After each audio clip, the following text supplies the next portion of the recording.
the morning it happened, Richmond felt heavier than usual, like the sky itself was bending under the weight of something unseen. The wastewater treatment plant on Dock Street was never a place anyone visited willingly. It smelled of rust, rot, and the quiet death of everything the city flushed away. Yet, on that grey, sticky Virginia morning in 1981, the air felt different, colder, thicker, as if it already knew a secret that human eyes were not meant to witness. The worker who found her, an older man with 30 years on the job later, said that he felt something before he saw anything.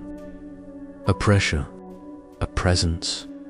Like someone was watching me, he whispered in his police interview, voice trembling even months later.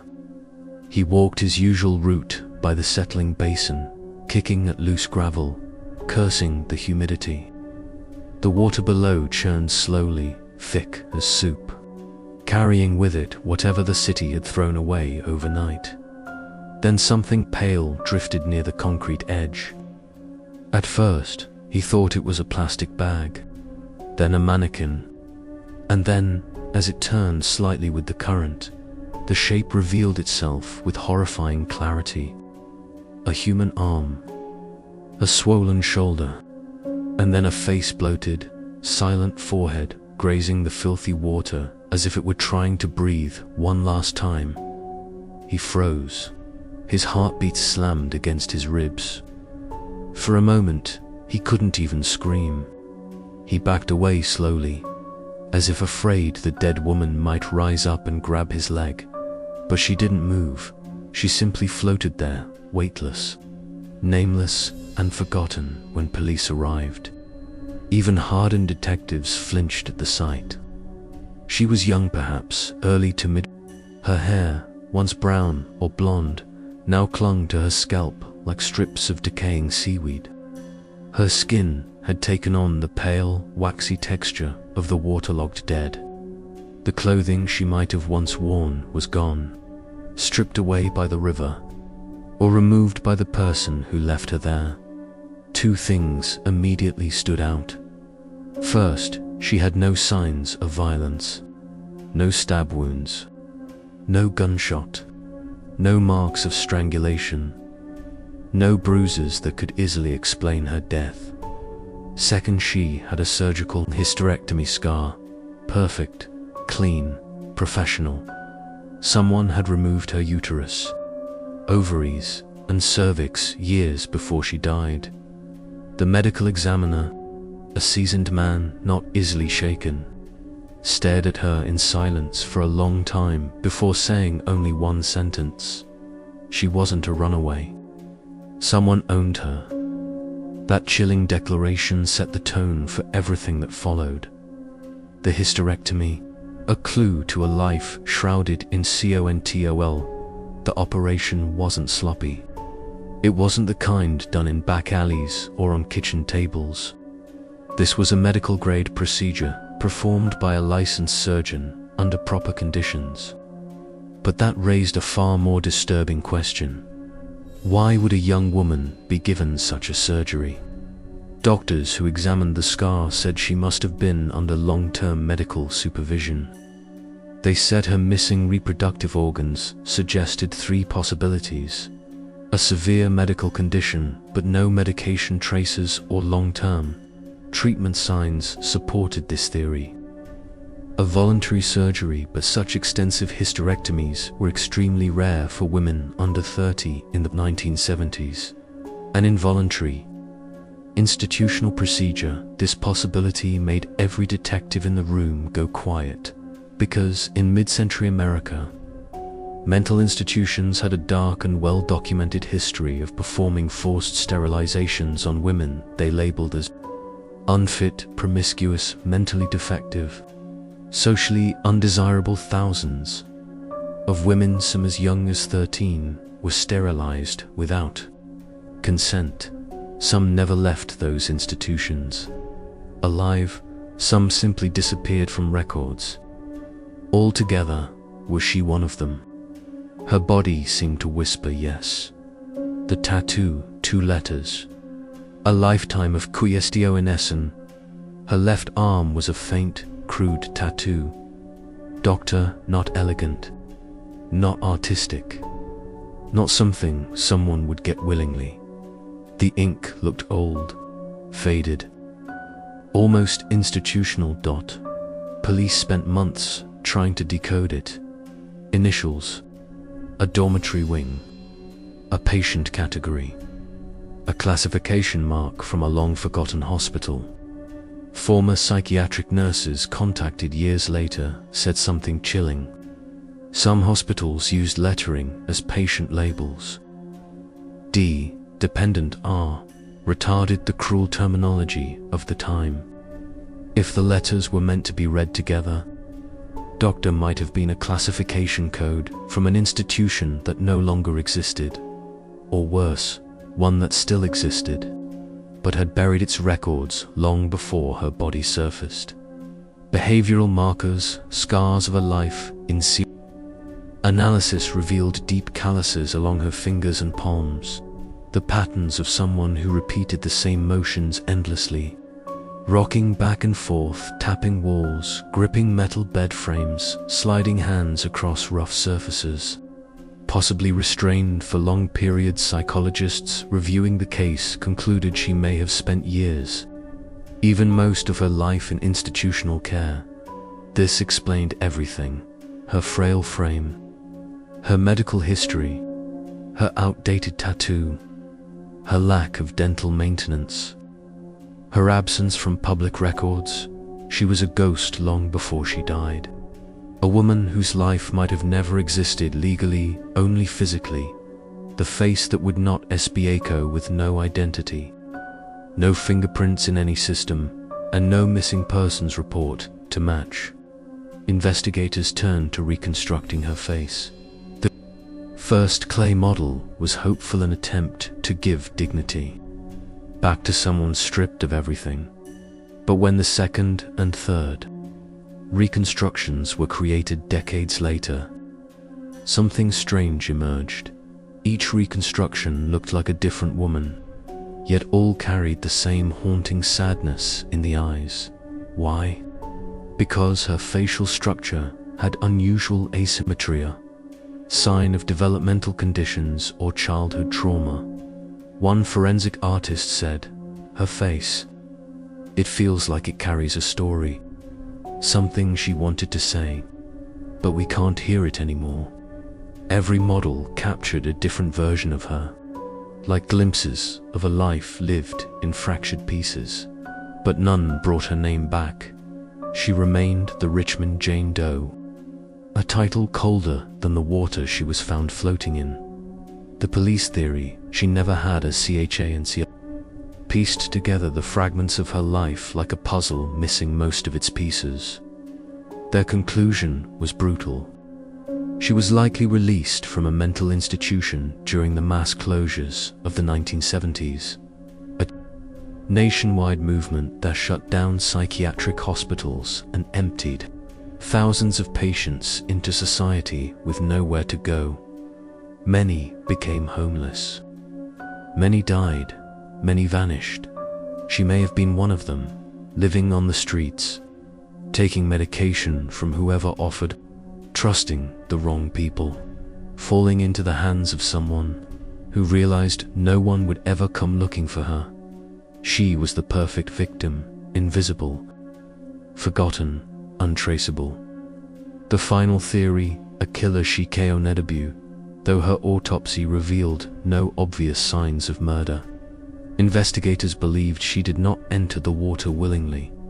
Her body had been stripped, cleaned of trace evidence, placed into the river after death, allowed to drift into the stormwater channels, swallowed by the city's underground system, carried into the sewage plant where she surfaced days later. This required knowledge of where bodies could vanish.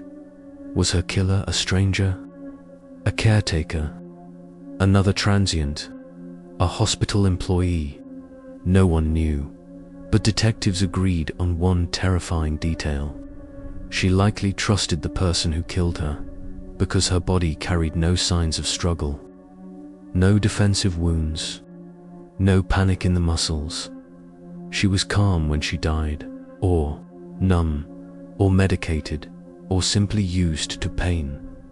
The questions that begin part 2 before the story continues. One question remains. How does a woman live and die without leaving a single footprint in the world? The answer lies in what happened next. The institutional histories, the missing girls, the witness statements, and the hidden threads connecting her to places no one expected. Those revelations belong to. The story of the Richmond Jane Doe should have ended with the closing of her file. A quiet burial and a city that slowly forgot her. But that's not what happened. Instead, her case spread through Richmond's law enforcement circles like a cold breath on the back of the neck, subtle, unsettling, impossible to ignore. It wasn't the body itself that haunted them. It was the silence around her.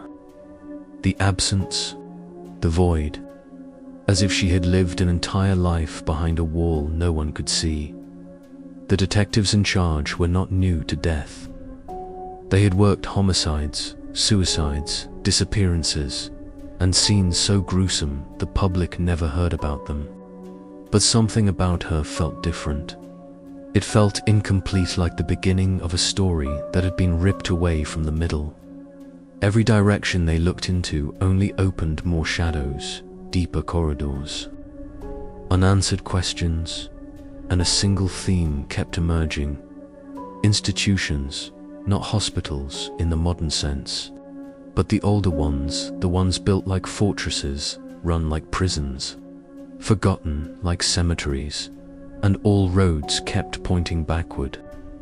To the 1950s, 60s, and 70s, the age of locked doors, a system that hid more than clues in the mid-20th century. America's psychiatric institutions were worlds unto themselves. Massive brick buildings with towering chimneys, endless hallways, underground tunnels, and rooms that were never meant to be unlocked. These were places where the mentally ill were sent to be removed, not treated. Places where poor families abandoned inconvenient daughters, where young women who became pregnant outside marriage were labeled morally unfit and institutionalized, where children with developmental delays were locked away for life. Every state had them. Virginia had many. These institutions operated under layers of silence.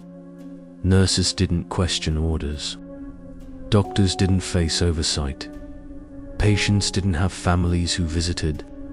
And when they died, hundreds of them each decade, their bodies were buried in unmarked graves behind the buildings, their records quietly destroyed. The Richmond Jane Doe could have come from any of these places, but one institution kept coming up again and again in the detectives' research: the Southside Hospital for the Feeble-Minded, a name that, even spoken aloud, carried the weight of cruelty disguised as medicine. Southside, where lives went to DISAP. PAR Southside Hospital opened in the 1920s and closed almost 50 years later. During those years, thousands of patients passed through its doors, and many never passed out again. Records from the 1940s through the 60s were horrifying. Some women had been sterilized. Some were lobotomized.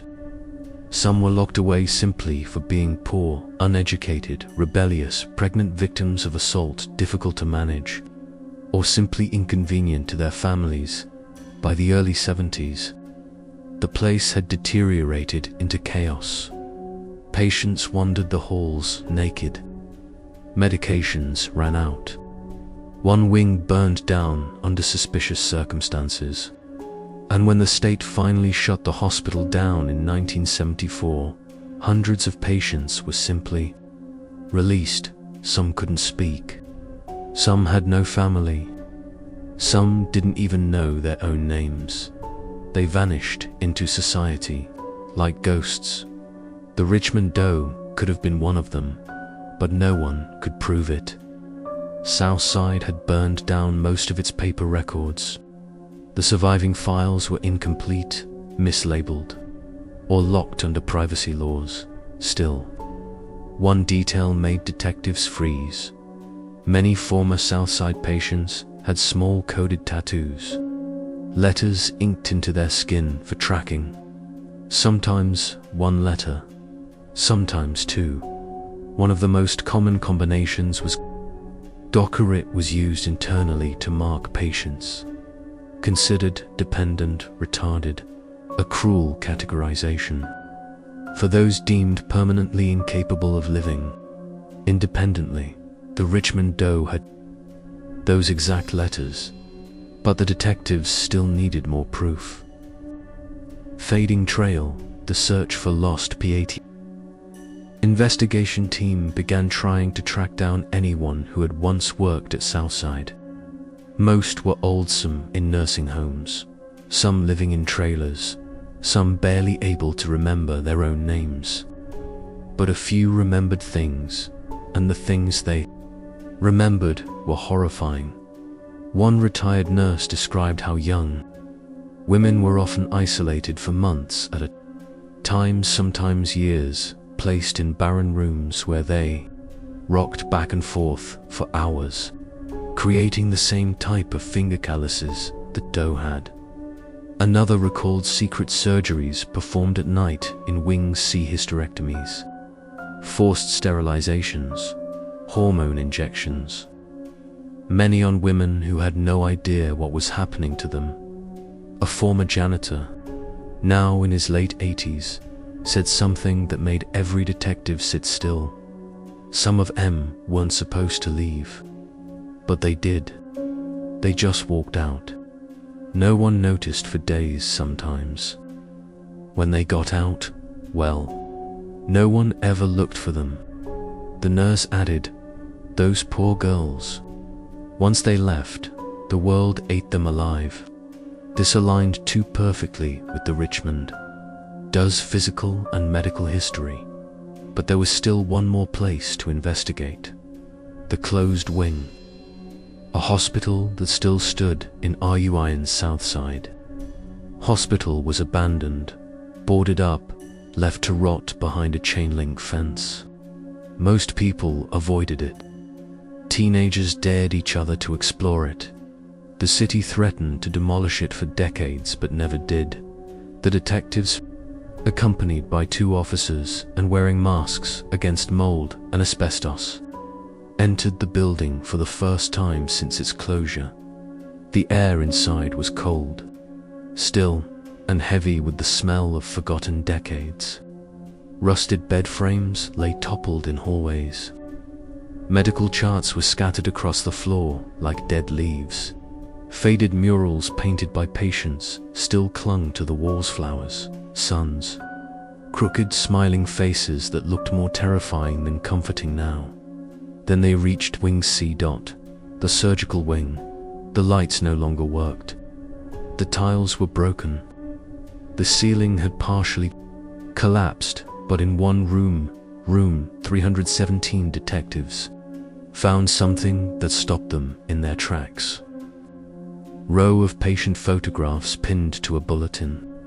Board most were destroyed, some completely blackened, but 3 remained intact enough to see faces, and one of them looked disturbingly like a younger, healthier version of the Richmond Doe. The same jawline, the same slightly asymmetrical eyes, the same thin frame, but the photograph was unmarked. No name, no date, no record number. She had existed. She had been here, and the hospital had erased her. This was the first real confirmation that the Richmond Doe had likely lived in this institution. But one final discovery made the room feel colder than the December air seeping through broken windows. Inside a filing cabinet, buried under shredded papers and molded in folders, the detectives found a list titled Permanent Dependent Cases, DR Class. Almost all the names had been crossed out, but at the bottom, 3 names had been removed entirely, leaving only blank spaces where they once were. 3 missing girls, 3 erased identities, 3 lives that had slipped through the cracks, and now, the city had found one of them in a wastewater plant. The circle closes, a victim of a system, not just a KLER. With each clue, the detectives realized they were not investigating a murder, they were investigating a life, stolen by a broken system. Her killer, whoever dumped her in the river, was only the final act. The prelude was decades of institutional abuse, neglect, medications, isolation, sterilization, erasure. She had never been given a chance at life. She was born into silence, raised in silence, released into silence, and buried in silence. But the story was still not over, because the detectives still needed to answer one question. If she escaped Southside, who did she meet? Who took her in? Who medicated her? Who might have killed her? Those answers lie ahead. If the Richmond Jane Doe had a life before her death, even in fragments, someone must have crossed her path. Someone must have seen her wandering the streets. Someone must have fed her, spoken to her, or at least noticed the quiet, thin girl with vacant eyes and the awkward, shuffling walk of someone who had spent most of her life in locked hallways. 4 months after the discovery of her body, detectives interviewed anyone who knew the city's homeless population: shelter workers, volunteers, church groups, street preachers, soup kitchen cooks, even addicts who haunted the riverbanks. Most shrugged. Some didn't remember, some didn't care, but a few remembered something. A woman, young, quiet, thin, lost, a girl who walked like a shadow with no place to rest. They didn't know her name. They only called her the River Girl, and slowly, piece by piece, the detectives reconstructed the final weeks of her life, a fragile, fragmented trail of human encounters stitched together by memory and regret. The River Girl, a ghost walking in D.A.J. Elijah, she had been seen near the James River weeks before her death, always alone, always silent. Her clothing was mismatched, old, handed down from donation boxes. Her shoes were too big, slapping the ground with every step. Some days she rocked back and forth under a bridge, humming a single monotone note for hours.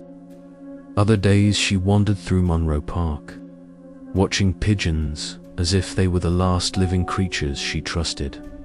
Several homeless men recalled her sitting beside them at a soup kitchen, eating slowly, mechanically, as if someone else had once taught her how to move her hands. Her eyes, they said, were strange, wide, unfocused, almost childlike. One man, a Vietnam veteran with trembling hands, remembered something important. She didn't know how to talk more than a few words, but she always looked scared, like she'd get punished for speaking. This confirmed earlier theories. She had lived most of her life under strict control, obedience, and silence. In an institution, speaking out of turn earned punishment. Asking questions earned punishment. Crying earned punishment. Silence was survival. But someone else had seen her too. Someone who would become the most important witness in the entire case. The man in the trailer, a witness who saw her MUCA name appeared at the bottom of a long listed, unassuming entry that almost went unnoticed. His address was a decaying trailer in a wooded patch outside Richmond. When detectives knocked, an old man answered, thin as twigs, wrapped in a wool sweater despite the heat. His breath wheezed with every word. His eyes were grey and fogged, but when they mentioned the river girl, he grew very still. He invited them inside. The trailer was cluttered but clean. A small radio hummed old country music. On the table sat a chipped mug and a stack of faded pictures of people he had known over the years. People from the streets. He had been a volunteer at shelters in the late 70s and early 80s. He remembered faces better than names. But the river girl, he remembered perfectly. She was frightened of everyone, he whispered. But not at first. At first, she seemed hopeful, like someone had promised her something. This surprised detectives. Hope was not something she had carried in her last days. The old man continued. I gave her a sandwich once. She smiled. A real smile. Small, but real. But then the smile vanished, and in its place, something darker appeared. Fear-tot, he said the girl was often seen with a man. A tall man, thin, with sunken cheeks and a calm, unsettling voice. He always walked behind her, never beside her, not holding her hand, not supporting her, following her, watching her, commanding her with silence. The witness didn't know his name, but he knew the type. A caretaker, a handler, someone who had learned how to control vulnerable people, a man who approached lost women, pretending to help them, offering food, shelter, a bed, medication, but always expecting something in return. Street predators, like him, hunted the mentally ill the way wolves hunt injured deer. He didn't attack. He absorbed. He didn't kidnap. He recruited. He didn't kill quickly. He waited, and the river girl, with no family, no history, no ability to understand danger, was the perfect target. The old man recalled one last detail. She looked drugged those last few days, heavy, slow, like she couldn't keep her eyes open. This matched the autopsy finding, sedatives in her system. Someone had kept her calm, tired, compliant. Someone had controlled her final days right up until her death. But who? Detectives would need another witness. And soon enough. They found one. The hotel clerk, a room paid in casher. Motel on Midlothian Turnpike. Ugly, forgotten, cheap. The type of place. No one asks questions, and no one gives answers. The clerk, a heavy-set man with tired eyes, flipped through old reservation logs when detectives asked about a thin girl with vacant eyes, and a man who spoke too softly to trust. He frowned, then he nodded. Yes, he remembered them. They checked in late at night, paid cash, stayed in room 12. The girl walked behind the man, head down, arms tucked close to her chest. She never looked at anyone, never spoke. The clerk thought she was deaf or mute. The man signed the register with a fake name, John D. The clerk remembered something else. The girl looked terrified, like she wasn't allowed to breathe unless he told her to. They stayed 2 nights. On the morning of the 3rd day, the clerk saw the man leaving alone. No girl, no luggage, just him. He looked calm, and then something unforgettable. The man walked to the dumpster behind the building and threw something away. A bundle wrapped in a sheet, too small to be a body, too big to be trash, too heavy to ignore when he drove off.